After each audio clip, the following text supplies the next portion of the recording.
8:17 भयो। अब भैरव स्थानबाट भर्खर तल झर्दैछु म। देख्न सक्नुहुन्छ पाल्पा। ल नमस्ते सबैजनालाई। डे 3 हो आज चाहिँ। Welcome to my vlog. अहिलेसम्म च्यानलको नाम चाहिँ थाहा छैन, सोचेको छैन। हिजो ChatGPT हान्दै बसिरहेको थिएँ। श्री भैरवनाथ मन्दिरले व्यवस्था समिति। जय श्री भैरवनाथ।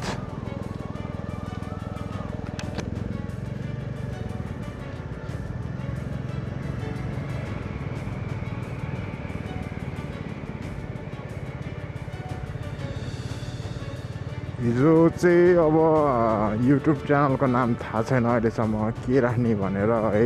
मोटो भ्लग पनि होइन भनौँ, जस मोटो भ्लग पनि गरिन्छ चाहिँ, तर मोटो भ्लग सँगसँगै अरू भ्लग पनि गरिन्छ नि त, कहिलेकाहीँ ट्राभल गऱ्यो भने। सो त्यही भएर मोटो भ्लगै भनेर च्यानलको नाम चाहिँ हाल्दिनँ। जियोस् हिजो यसो ChatGPT हानेअनुसार चाहिँ द वन्डरिङ नोम्याड भन्ने चाहिँ थाहा पाएँ है। एउटा चाहिँ नोम्याड भनेको चाहिँ अब म जस्तै जस एक्लै रमाउने टाइपको मान्छे भन्छ ChatGPTले, तर फिक्स भएन। म नि एकचोटि कन्फर्म गरेरै भन्छु त्यो चाहिँ।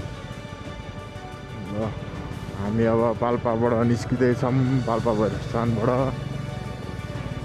मेरो ड्याडी चाहिँ यतै जन्मिने भए हो। बस चल्न थाल्यो ल आजदेखि। हिजो भाइटिकासम्म चलेको थिएन। मेरो ड्याडी जन्मेको घर चाहिँ यो हरियोमा, कुन चाहिँ हरियो भन्ने हो यो कि यो त्यो दुइटामा एउटा हो है। यहाँ अर्को नि रहेछ, यो त होइन, त्यही दुइटामा एउटा हो। आज चाहिँ म अब पहिला सुरु चाहिँ पोखरा जान्छु। पोखरामा चाहिँ भाइ आउँदैछ, भाइ कपाल भएर आउँदैछ त्यहाँ। अनि त्यहाँबाट स्कुटर लिएर मुस्ताङतर्फ लाग्छ मलाई है। हो डाइरेक्ट मुस्ताङ चाहिँ पुग्न सकिन्न फर्स्ट डेमै। सो मार्फा गएर बस्ने विचार गरेको छु मैले चाहिँ। अब सोल्टी कतिखेर आउने हो, म कतिखेर पुग्ने हो, स्कुटर कतिखेर लिने हो, खानासाना कतिखेर खाने हो, कतिखेर जाने हो भन्ने कुरा हो। जङ्गे अड्डा हाम्रो जग्गा चाहिँ यतैतिर छ भन्थ्यो। यता गणेश मन्दिर के छ र छैन। यो पिलरको गेट छ नि, त्यो पिलर हो, त्यहाँ चाहिँ पहिला गेट थियो। यो भत्का रहेछ। यो डाँडा चाहिँ यही जस्तो लाग्यो मलाई। हाई टेन्सन परेर रहेछ, पर्न चाहिँ जङ्गलै भएर रहेछ हाम्रो डाँडा चाहिँ। 4 नम्बर वडामा पर्दो रहेछ पाल्पाको है। यता गणेश मन्दिर छ भने त गणेश मन्दिर त देखेन मैले। त्यही पछाडि पिलरतिरै हुनसक्छ सायद। यति अगाडि त होइन हाम्रो। हाई टेन्सन त्यही रहेछ, हाई टेन्सन परेको चाहिँ यता नि हाई टेन्सनले गर्नु पऱ्यो है। अर्काको जग्गामा ड्याङ ड्याङ हालिदिनु रहेछ, हालेपछि दाम पनि कम। अहिले चाहिँ मर्निङ 8:22 भइसकेको रहेछ। अब हेरौँ है कति बजे पुगिन्छ। सिप केही पनि मिलाएन मैले। पेट्रोल हालेको छु, मैले चेक गर्ने बस्ने। सिप चेक गरेर काम छैन हाइवेमा। कहिले कति देखाउँछ, कहिले कति देखाउँछ। हिजो जे होस् अस्ति पहिलाको ट्रिप चेक गरेको थिएँ, माइलेज चेक गरेको थिएँ भनौँ न, 44 देखायो क्या। विश्वासै लागेन 44 चाहिँ। अब अहिले चाहिँ पुरै ठ्याक्क थाहा हुन्छ। तराई पहाड हिमाल सबै भ्याइन्छ नि त। ल हाम्रो यो पाल्पाको चाहिँ सुन्दरता भने यही हो है। टक्क त्यहाँ देख्न सक्नुहुन्छ। क्लाउड अबभ द क्लाउड्स टाइपको रहेछ है। यसो फोटो खिच्न त मन लागिरहेको छ। फेरि अलिक त तलतिर गएर खिच्नु पर्ने। सबै हाई टेन्सन माथि राखेको छ सबै जग्गामाथि। साम्मबारी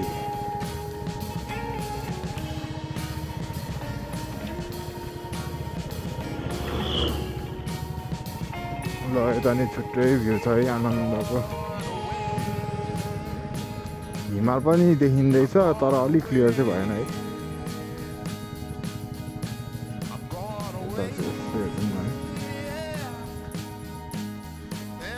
above the clouds छ त्यहाँ डाँडै डाँडा छ एउटा लेकको कमी भयो क्या मेन त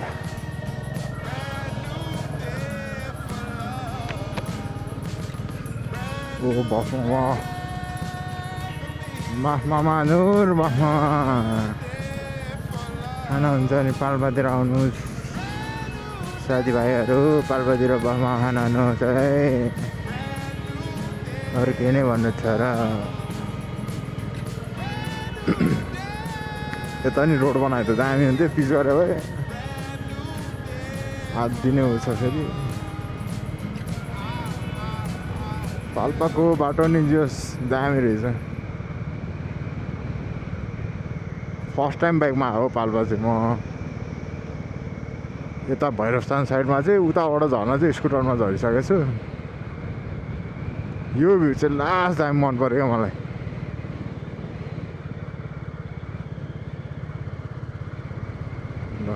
चट्ट ओहो राइडर्स अन द रोड भन्दै ल ओहो ओ मागु टुरुला भने जस्तै तानसेन 5 किलोमिटर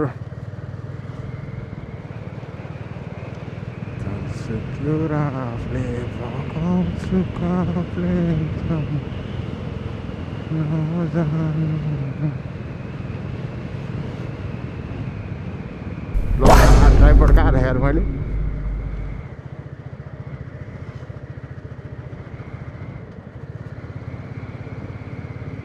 खल्तीमै राखे जस्तो लाग्थ्यो त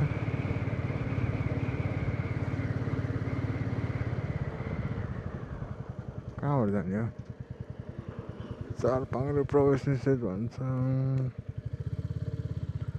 पोखरा जाने हो तानसेन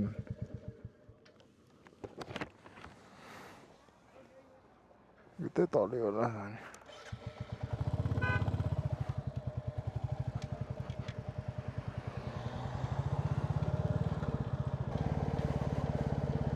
सेल्फी स्टिक बिर्स्यो जस्तो लाग्यो मलाई पाल्पामा है डिप्रेसन ठिकै छ गाडीमा पठाइदियो भन्नु पर्ला फोन गरेर पछि ओ मागु टुरुलभ हजुर टुरुलभ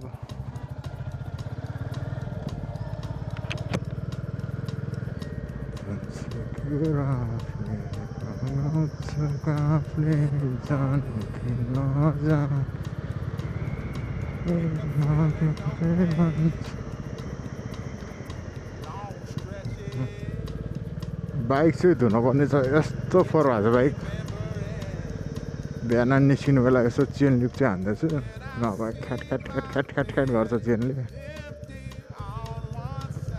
चेनको नि एटिट्युड छ नि फेरि बाइकको चेनको ओ दादाले तर्साउँछ यार हो ल हेर्न सक्नुहुन्छ तोरीको फुल तोरी रोपे तोरी ओहो ब्युटिफुल भाग पनि हुन्छ क्या हो यता त झ्याप्पै रोकिदिन्छ यार दादा यार दादाले नि के गर्छ यहाँ सेती पोखरी सेतो पोखरी नाम मात्र कि पोखरी नै छ हौ उता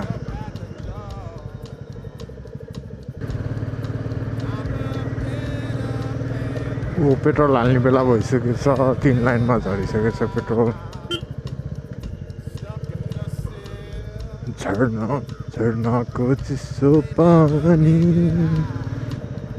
मागुराको जाली ओहो जाली बनाएर जान्छ ट्रान्जिसन भिडियोहरू बनाउनु पर्ने आइएको छैन तर यसो आज बेलुका हेर्नु पऱ्यो कस्तो कस्तो बनाउँ भनेर। ल चोकायो, अब यताबाट कहाँ जाने भन्ने कुरो हो। रोकौँ अनि हेरौँ। त्यो त माथिको होइन तानसेनतिर जान्छ, यतै तलै होला सायद। यस्तो टर्निङमा रोक्न नि मिल्दैन क्या फेरि। अब गाडी उताबाट आइदिन्छ देख्दै देख्दैन, लङ टर्निङ हान्छ फेरि कोही कोही ठ्याट्टा हान्यो भने त हानिहाल्यो फेरि। हो दादाले कत्रो भन्नुभएको आएको त दादाले।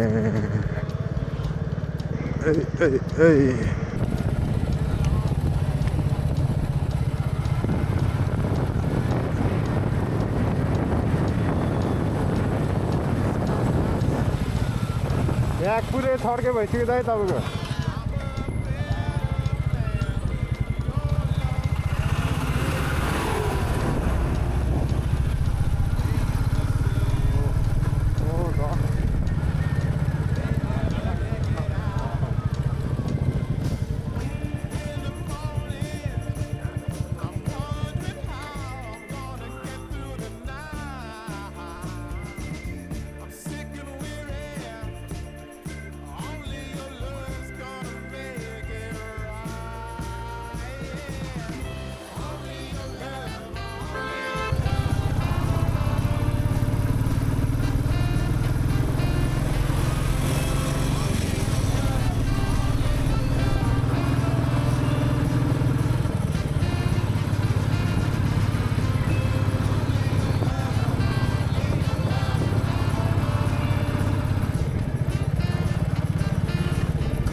ल म चाहिँ स्याङ्जा वालिङ आइपुगिसकेँ। अगाडि भ्यू हेर्न सक्नुहुन्छ है, दामी हिमाल देखेको छ।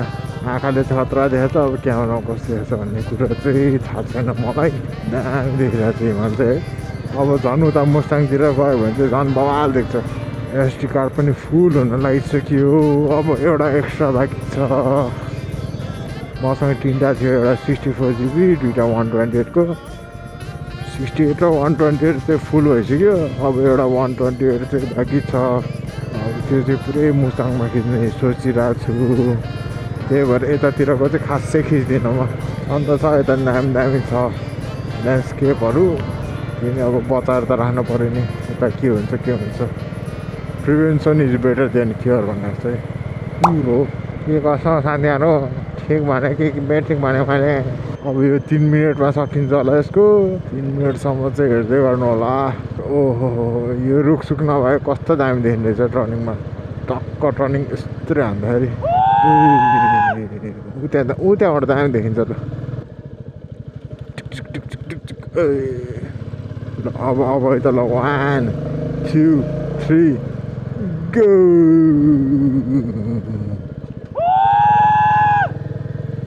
अर्को नि रहेछ नि त त्यहाँ। ल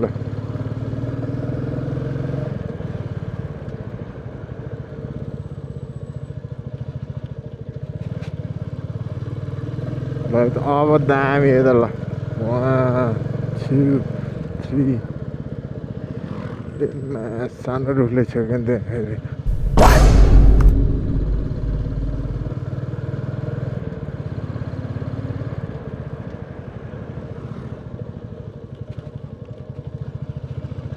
ए ल चाचा उहीँ सर तिहार सकिसक्यो। दसैँ लगाइरह बाजेलाई।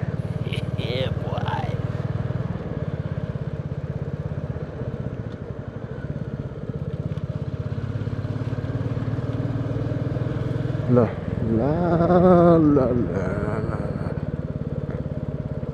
टक्क लगाएर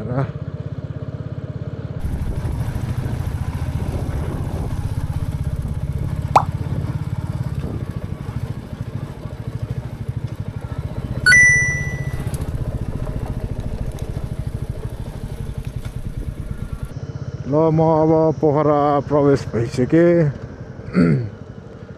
अब यहाँबाट डाइरेक्ट उता जान पर्ने छ लेक साइडतिर।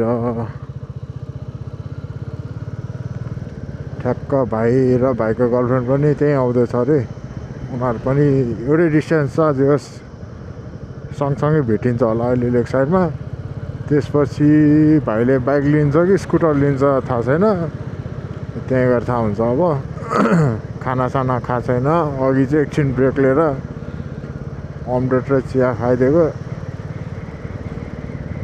एकचोटि मात्र ब्रेक लियो जे होस् 100 कति किलोमिटर रहेछ भैरवस्थानदेखि पोखरा फेरि अर्को 100 कति कुदाउनु पर्छ खानासाना खाएर एक लट आराम गर्ने हो खाना खाने बेला ज्यान यस्तो दुखिसकेको छ नि कुरै नगरौँ भयो तातो बाँच्ने कुन चरा हो यो भयो भने तातो पानी बस्नु पायो भने चाहिँ आनन्द हुन्छ एकछिन रिल्याक्स गर्न पाइन्थ्यो आज बेलुका सकेसम्म मार्फा जान खोज्ने हो भएन भने तातो पानी बस्नुपर्छ तातो पानी बस्यो भने त बेस्ट जहाँसम्म मलाई लाग्छ ठ्याक्क पोखरा प्रवेश गरेको बाटो त पुरै छुट्टिने रहेछ नि त स्याङ्जा र पोखराको त पुरै नयाँ पिच के यो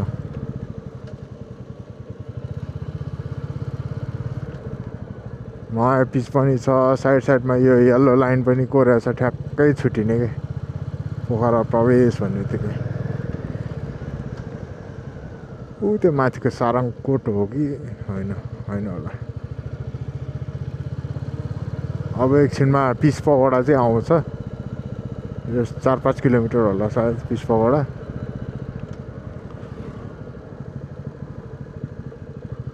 ल अब एकैचोटि लेक साइड पुगेपछि भेटौँला बाई बाई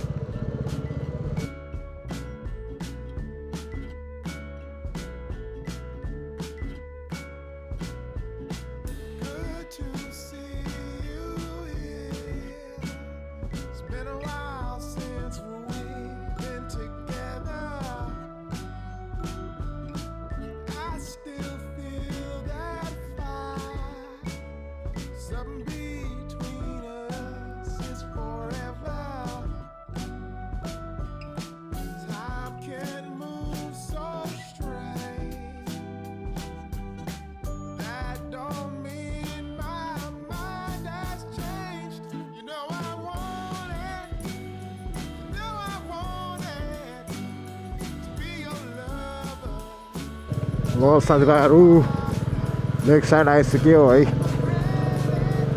अब भाइहरू आएको छैन भर्खर रङ्गशाला कटेर म चाहिँ लेक साइड पुगिसकेँ अब चेली थकालीमा गएर थकाली खानु पर्दै थकाली खाइदिउँ त्यहाँ आउँछ त्यसपछि थकाली खाएर बाइक साइक हेरेर अनि निस्किनु पर्छ मुस्ताङतर्फ ठिक छ हजुर हामी मुस्ताङ गइन्छ है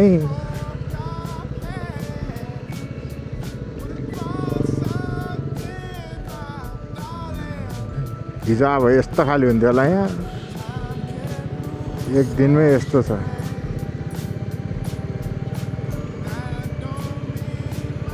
मुस्ताङमा नि फेरि के अरे मार्फामा त पुरै टिकटक भिलेज भनेर हाल्दा थियो एउटाले पुरै जो जहाँ पायो त्यही टिकटक बनाउनु रहेछ बाटोभरि अब हेरौँ के छ कस्तो छ स्थिति त्यताको होइन त्यहाँ गएपछि थाहा हुन्छ अब जेरी गल्लीबाट टिकटक गल्ली होला जस्तो अब ल फेवातालै गाइजहरू चेली थकाली कता रहेछ नाम त सुने हो म चाहिँ जहिले एयरपोर्ट थकालीमा खाइरहेको बानी आज चेली थकाली ट्राई हान्नु त के छ होइन चेली थकाली त छ यहाँ चेली थकाली कहाँ रहेछ त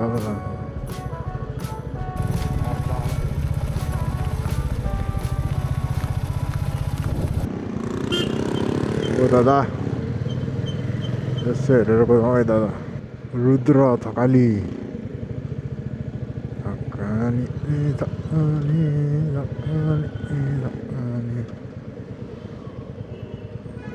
कहाँ रहेछ चेली थकाली बराही चोकबाट हल्का अगाडि रहेछ चेली थकाली क्यान्सल भयो चेली थकालीमा गएको भातै सक्यो अरे बन्द गर्नुला अरे अब स्ट्रिट 7 मा छ अरे रिनप राज खैरगोली त्यहीँ गएर अब खाना साना खानु पर्यो